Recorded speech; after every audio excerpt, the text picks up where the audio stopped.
nothing has been solved. The situation is as worse as it was at the beginning, and we literally burned money by trying to bail it out.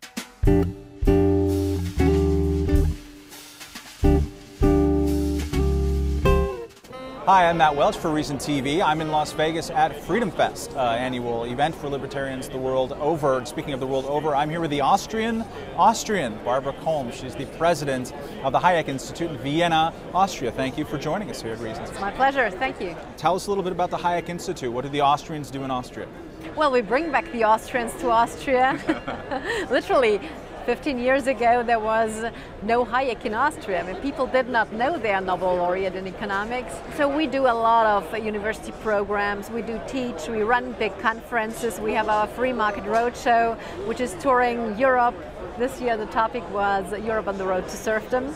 Everybody in America is wondering what the hell is going on in Europe and what's happening with the euro and disintegration.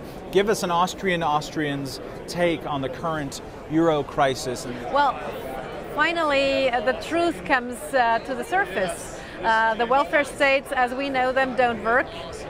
Socialism doesn't work, and this is what we see right now. Redistribution is something that doesn't work. We have been living on other people's money for way too long. Our economy is too diverse. Our countries are too diverse. This one-size-fits-all policy that Brussels wants to oppose on everybody in Europe has no future.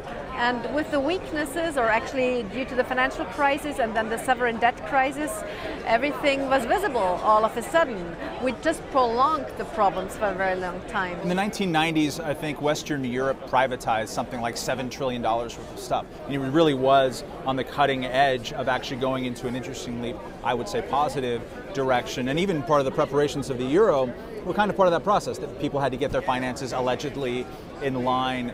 Is it a kind of thing where it's, there was a fundamental deal with the devil at the beginning of something that could have been good, or is it just hopeless from the beginning, that kind of integration? Well, the idea, having the four liberties, is great, and this is what we need.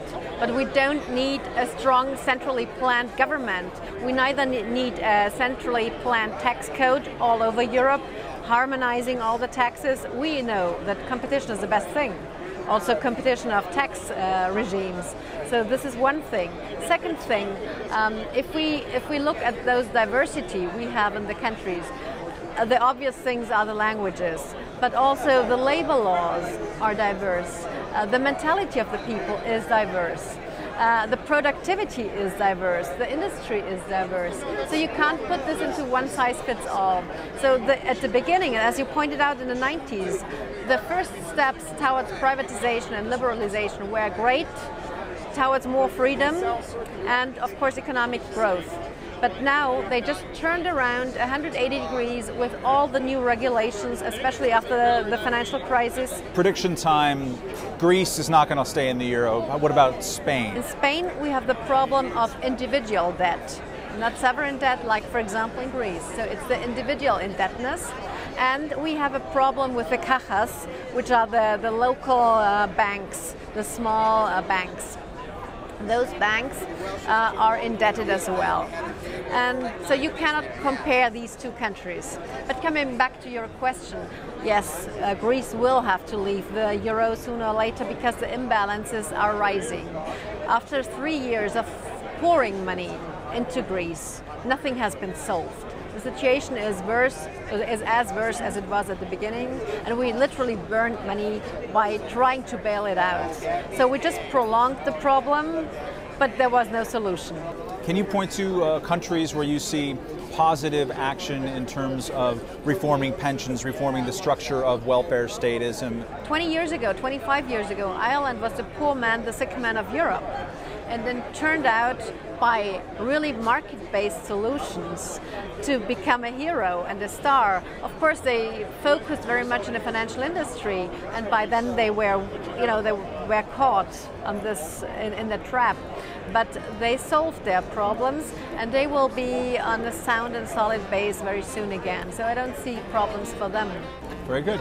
For Reason TV, thank you very much, Barbara Kolm. I'm Matt Welch. See you soon.